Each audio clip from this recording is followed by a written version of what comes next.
Haja como se nada te incomodasse.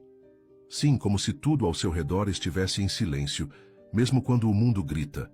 Como se os julgamentos não encontrassem abrigo em sua mente, como se a crítica não tivesse força para te parar. Como se a dor fosse apenas um visitante, e não o seu lar. Haja como se a sua paz fosse blindada por uma força superior, porque é isso que ela é. Você já se perguntou qual é o verdadeiro poder de uma mente em silêncio? Não o silêncio da apatia, mas o silêncio da força. Daquela paz que não depende de circunstâncias. Do domínio absoluto, que só existe quando você aprende a controlar o que pensa, sente e decide. Napoleon Hill dizia que o único controle absoluto que possuímos é o controle da nossa mente. E quem domina seus pensamentos, domina a própria vida. A Bíblia confirma essa verdade em Provérbios. Como imagina em sua alma, assim ele é. O que você pensa em silêncio, o universo ouve em alto e bom som. E aquilo que você sente com profundidade se transforma na realidade que você vive. A verdadeira força não está em gritar mais alto, nem em responder ofensas. Está em permanecer firme, sereno, conectado com um propósito maior. É no silêncio da alma que as maiores decisões são tomadas. É quando ninguém está vendo que os verdadeiros guerreiros se moldam. Você foi chamado para viver com autoridade espiritual, com disciplina mental, com domínio emocional. Não importa o que dizem sobre você. O que importa é o que você escolhe acreditar e sustentar dentro de si. Porque quem caminha com clareza de propósito não precisa se justificar. Quem tem direção não se perde com as distrações. E quem tem fé não negocia sua paz. Hoje, você vai aprender a dominar sua mente, como um templo sagrado. Vai entender por que o silêncio é uma arma poderosa, e como a dor pode ser uma forja para seu caráter. Vai descobrir que nada pode te parar, quando você escolhe viver como se já estivesse em paz. Prepare-se, porque este vídeo não é apenas uma reflexão, é um chamado, um despertar, uma lembrança de quem você é quando se alinha com a sua essência mais elevada. E essa essência nunca se incomoda com o barulho de fora.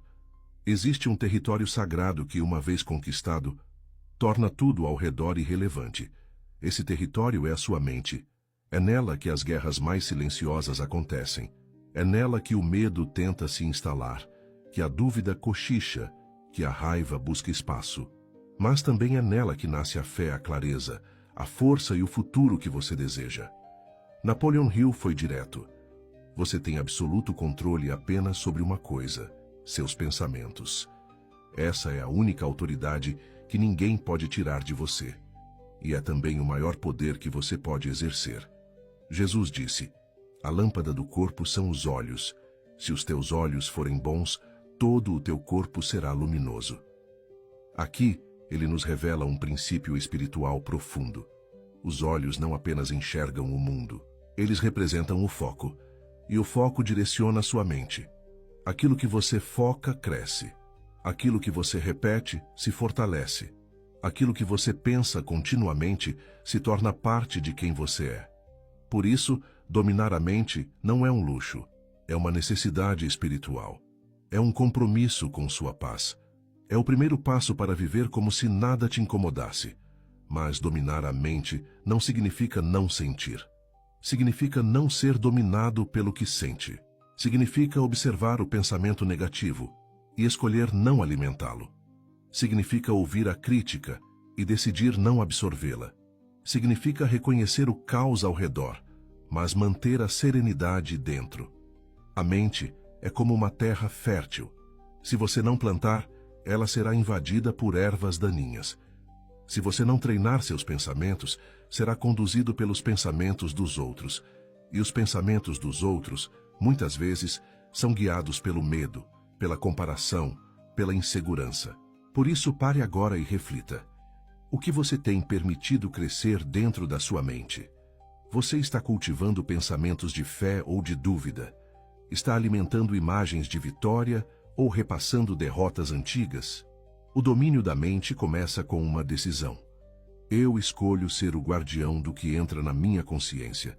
Essa decisão é a fundação de uma mente inabalável.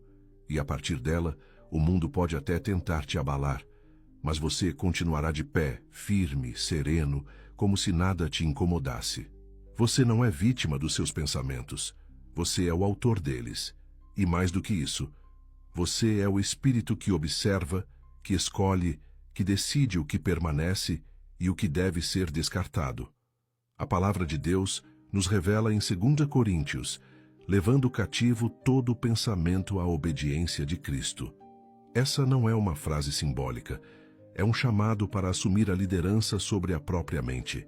Pensamentos não são leis, são sugestões. E você, como filho do Altíssimo, tem o poder de aceitar ou rejeitar cada um deles. Napoleon Hill explicava que o pensamento dominante da mente consciente, quando misturado com fé, é aceito pelo subconsciente e se torna realidade. Ou seja, o que você decide alimentar mentalmente com intenção e emoção torna-se um comando que a vida obedece. É por isso que sua mente precisa de um comandante, não de um prisioneiro. Quem não exerce autoridade espiritual sobre o que pensa, acaba vivendo à mercê das influências externas. Uma notícia ruim molda o dia. Uma crítica molda a autoestima. Um olhar torto molda o humor. E o resultado é uma vida oscilante, vulnerável, cansada. Mas há uma outra forma de viver. Uma forma onde sua mente se torna um altar, onde cada pensamento é filtrado pela fé, pela verdade, pelo propósito, onde a sua atenção é consagrada àquilo que edifica. Filipenses 4 nos orienta com clareza. Tudo o que é verdadeiro, tudo o que é justo, tudo o que é puro, tudo o que é amável, se há alguma virtude, se há algum louvor, nisso pensai. Esse versículo é um manual de autoridade mental. Ele mostra o que deve permanecer e o que deve ser rejeitado. E quando essa seleção se torna hábito, a mente se fortalece. Você se torna aquela pessoa que pensa antes de reagir, que ora antes de falar, que silencia antes de julgar. E esse tipo de pessoa não é comum, é rara, é respeitada, é inabalável. Você tem autoridade espiritual sobre seus pensamentos. Assuma esse lugar. Declare a sua mente como território sagrado. E todas as noites, ao deitar, diga: minha mente é morada de pensamentos de luz, clareza e direção. Nada do que é contrário ao meu propósito permanecerá aqui. Esse tipo de declaração não é vaidade, é governo interior. É a construção diária de uma postura que diz ao mundo: nada me tira do centro, porque eu escolhi habitar na paz que vem de Deus. O silêncio é uma força que poucos compreendem. Na correria barulhenta do mundo, muitos acham que precisam reagir a tudo, responder a todos, explicar-se o tempo inteiro. Mas os sábios sabem: quem domina o silêncio, domina a si mesmo. E quem domina a si mesmo, não precisa provar nada a ninguém. A Bíblia nos ensina: até o tolo, quando se cala, é tido por sábio, e o que cerra os seus lábios por entendido. Está em Provérbios: a sabedoria não se mostra no grito, mas na contenção, não no impulso, mas na pausa. O silêncio, quando bem usado, é estratégia espiritual. Napoleon Hill observou isso nos grandes líderes que estudou. Homens e mulheres que criaram impérios, transformaram ideias em realidades e superaram o impossível. Todos tinham algo em comum. Falavam menos do que sabiam. Planejavam mais do que revelavam e agiam com precisão, não com pressa. Falar demais é esvaziar energia. É dar poder à opinião alheia. É abrir portas para a dúvida. Já o silêncio preserva o foco, a clareza, o plano. Há momentos em que o mais poderoso que você pode fazer é se calar. Não responder à provocação. Não discutir com quem não quer entender. Não justificar sua jornada para quem não carrega seus propósitos. O silêncio não é ausência de resposta. É uma resposta superior. É a declaração invisível de que você está em paz com o que está construindo, mesmo que os outros ainda não vejam. Reflita. Quantas vezes você perdeu energia tentando explicar o que nem era necessário? Quantas vezes falou por impulso e depois se arrependeu? Quantas vezes um silêncio bem posicionado teria sido sua maior proteção? O silêncio protege seus planos, protege sua paz, protege a conexão com o divino. Antes de dormir, pratique isso. Respire fundo, feche os olhos e entre num estado de silêncio interior. Ouça sua alma, acalme os pensamentos, agradeça, não diga nada, apenas esteja presente. Esse é o silêncio que cura, que guia, que te torna inabalável. Lembre-se, quem fala demais revela o que ainda está tentando provar. Quem silencia com propósito mostra que já venceu por dentro. Ser forte não é não sentir, é sentir tudo e ainda assim escolher com sabedoria como reagir. O verdadeiro poder não está na ausência de emoção, mas na maturidade de não ser dominado por ela. O apóstolo Paulo nos exorta com clareza em Gálatas, mas o fruto do Espírito é domínio próprio. Entre tantas virtudes espirituais, o domínio próprio é apresentado como essencial. Por quê? Porque sem ele as emoções nos arrastam, a raiva nos sabota, a ansiedade nos rouba e o medo nos paralisa. Napoleon Hill também entendia isso. Ele dizia que o autocontrole é um dos pilares do sucesso duradouro. Porque não importa o quanto uma pessoa seja talentosa, se ela for emocionalmente impulsiva, cedo ou tarde destruirá o que construiu. Quantas portas foram fechadas por palavras ditas no calor da emoção? Quantas oportunidades foram perdidas por reações precipitadas? Quantas relações foram quebradas por falta de controle interior? A raiva, o medo, a insegurança, a inveja. Todas essas emoções, quando não observadas, se tornam forças destrutivas. Mas quando reconhecidas e transmutadas, se tornam combustível de crescimento. Jesus, diante da cruz, manteve o controle, calado diante dos acusadores, sereno diante do caos. Isso não era fraqueza, era autoridade espiritual. Ele sabia quem era. E quem sabe quem é não se deixa definir por provocações. Você não precisa responder a tudo. Não precisa provar seu valor toda vez que alguém te atinge. Às vezes, a maior resposta é a sua estabilidade emocional. É permanecer firme, mesmo quando tudo à volta tenta te tirar do eixo. E aqui vai uma prática simples. Quando sentir que uma emoção forte quer tomar conta, pare. Respire profundamente. Diga a si mesmo: eu sou maior do que essa emoção. Eu escolho a minha resposta. Essa escolha, feita repetidamente, constrói a fortaleza interior. E logo, aquilo que te abalava já não te toca mais. Isso é maturidade emocional. É sabedoria espiritual. É o poder de agir como se nada te incomodasse. Porque, de fato, você aprendeu a governar o que sente. Há algo profundamente libertador em não precisar explicar tudo o tempo todo. Quem está seguro de sua jornada não gasta energia tentando convencer os outros. Quem tem direção não precisa de aprovação. A Bíblia nos ensina através da vida de Jesus.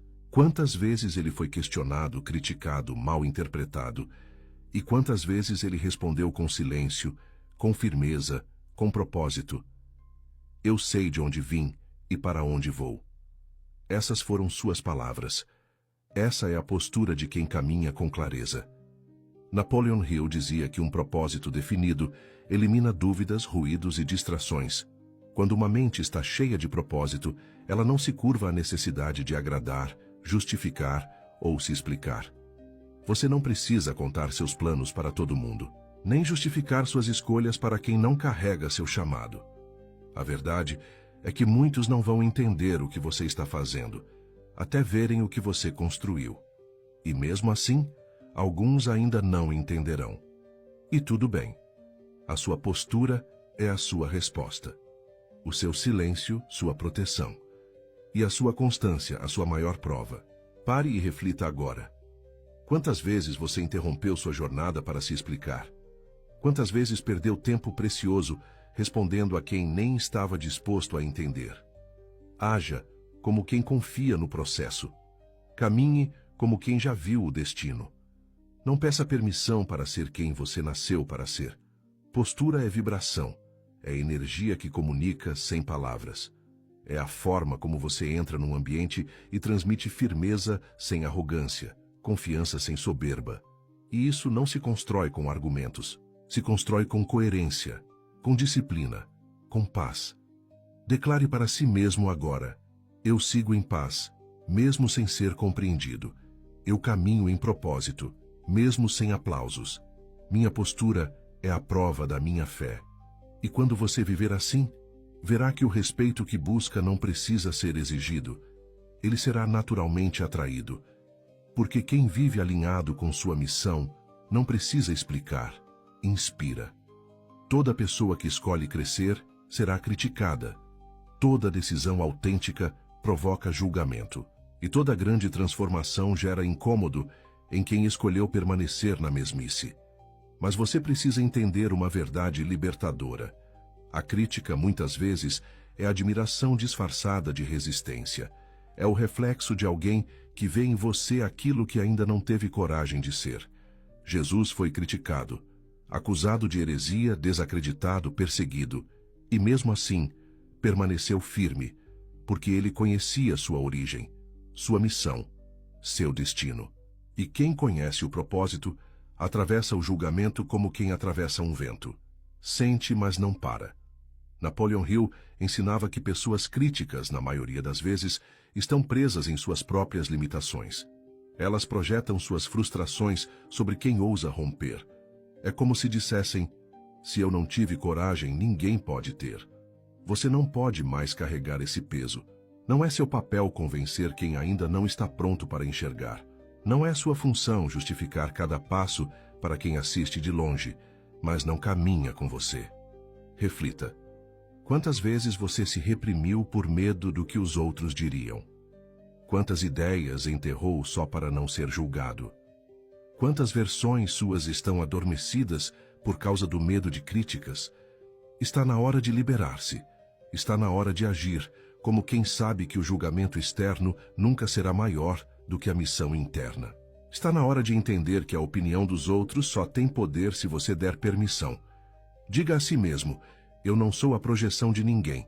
Eu sou a expressão do meu chamado. Sim, críticas virão, mas você não precisa absorvê-las. Você pode ouvir, filtrar e seguir.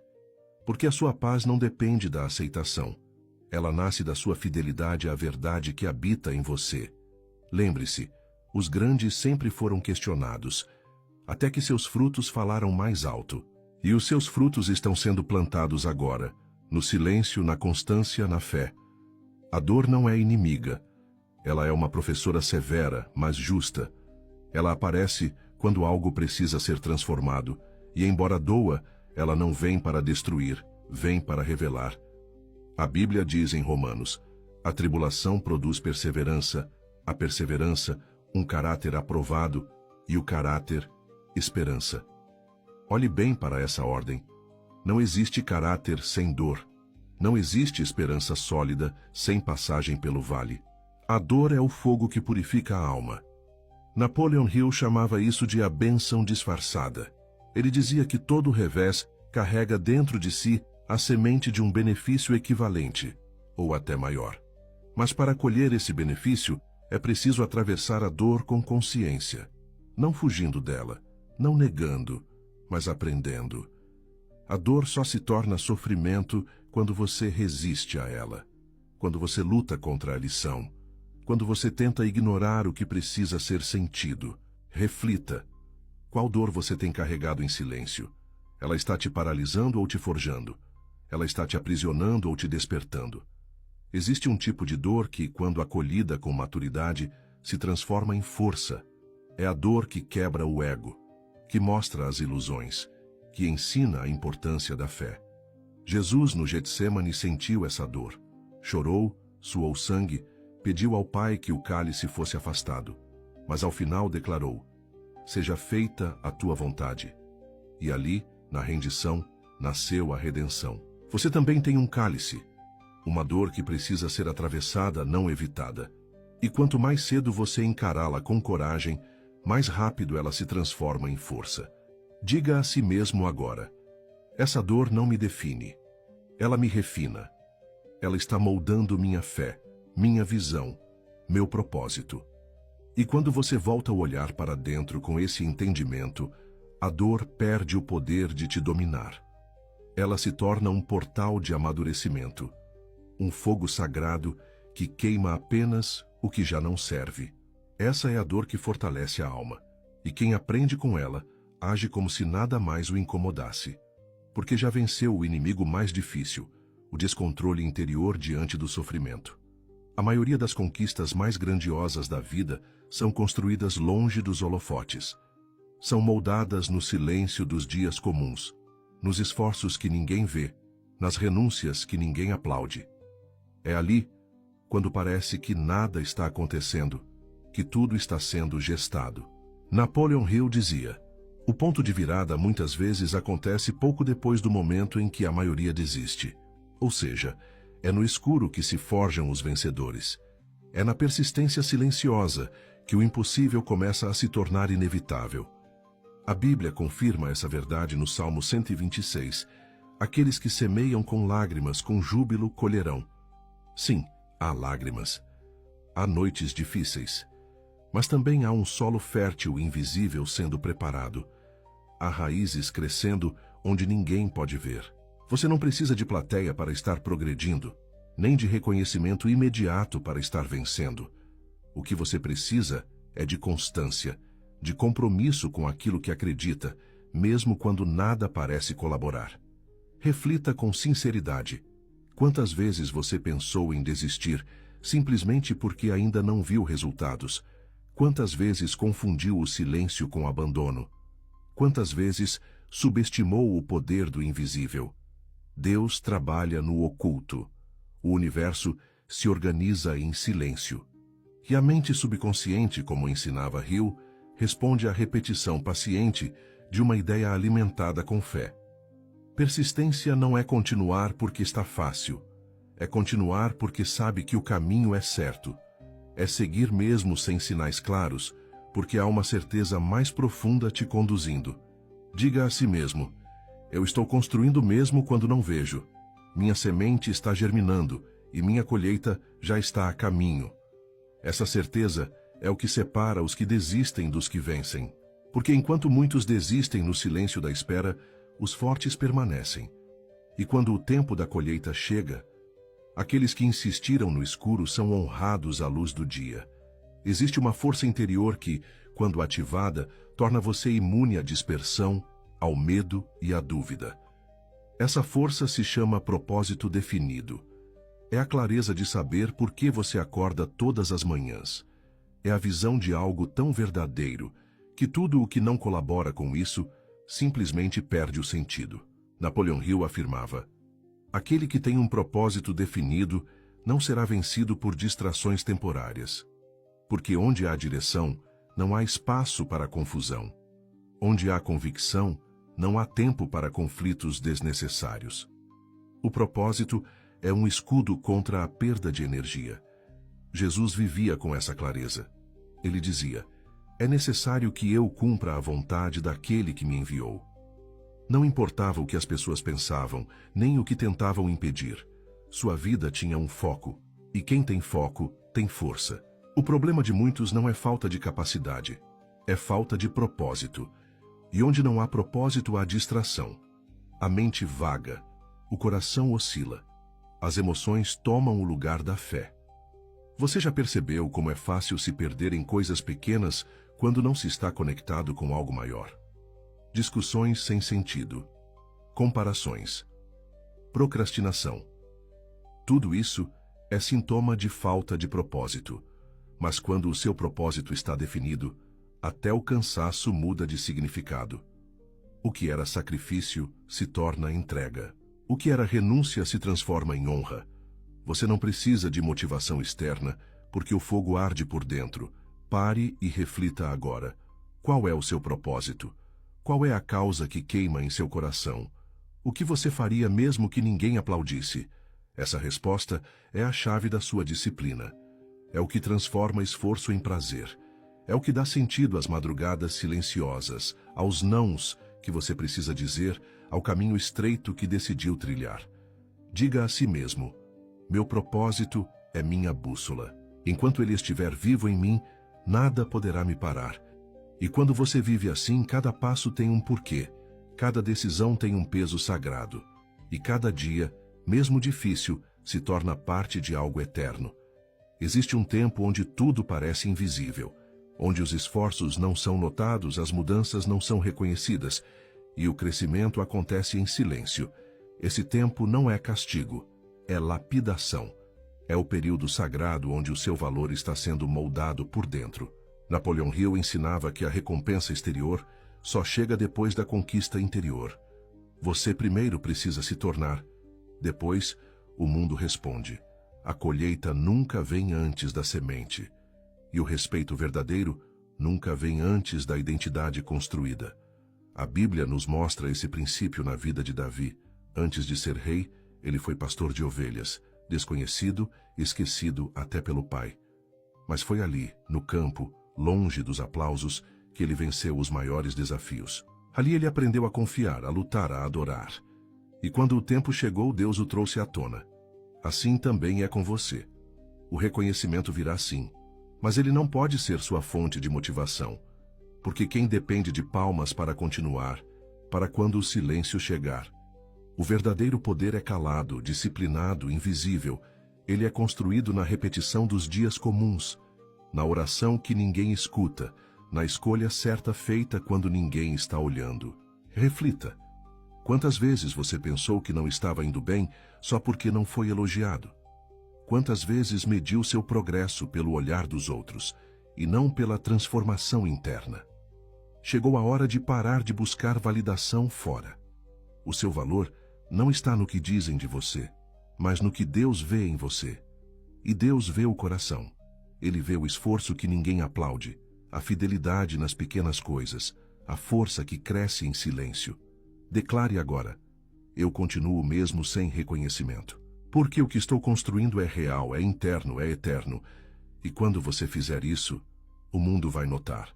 Não porque você gritou, mas porque sua presença vai carregar uma autoridade que só quem venceu por dentro possui. Haja como se nada te incomodasse. Porque no fundo, depois de tudo o que foi dito, você já sabe. Nada pode te atingir quando a sua mente está ancorada na verdade. Nada te abala quando o seu espírito já venceu a guerra interior. Nada te para quando o seu foco está em Deus e no propósito que Ele colocou dentro de você. Você aprendeu que o verdadeiro domínio começa no pensamento, que a força está no silêncio, que a fé é mais poderosa quando é constante e não apenas barulhenta. Você entendeu que a mente é terra fértil e que tudo o que é plantado nela com emoção e intenção se manifesta com o tempo. Napoleon Hill dizia: você se torna aquilo que pensa a maior parte do tempo. E a palavra confirma. Como o homem imagina em sua alma, assim ele é. Então agora a escolha é sua. Você pode continuar sendo moldado pelas circunstâncias, ou pode começar a moldar sua realidade a partir do invisível, do silêncio, da disciplina, da fé. Você já tem as ferramentas: domínio mental, autoridade espiritual, autocontrole emocional, silêncio estratégico, foco inabalável, propósito vivo. Agora, o que falta é prática, é consistência. É viver isso dia após dia, até que sua mente se transforme em uma fortaleza, seu espírito em uma rocha, sua presença em um sinal claro de que a paz não é ausência de luta, é vitória sobre o caos. Se essa mensagem falou com sua alma, declare isso ao mundo espiritual agora. Escreva nos comentários: minha mente está ancorada na paz de Deus. Nada me tira do centro. Essa frase é mais do que um comentário. É um compromisso. É uma âncora. É uma semente lançada no campo invisível que está sendo preparado. E se você deseja continuar nessa jornada de transformação interior, se deseja manter sua mente alinhada com conteúdos que elevam, fortalecem e libertam, inscreva-se agora neste canal. Não apenas por apoio, mas como um pacto pessoal, de que você vai continuar se nutrindo de sabedoria, de que você vai blindar sua mente, de que você vai se tornar a sua melhor versão, de dentro para fora. Lembre-se, a mente inabalável não é aquela que nunca foi atacada, mas aquela que escolheu não reagir com desespero, que escolheu permanecer em paz, que decidiu confiar, e confiar é viver como se já estivesse vencido. porque em Deus já está.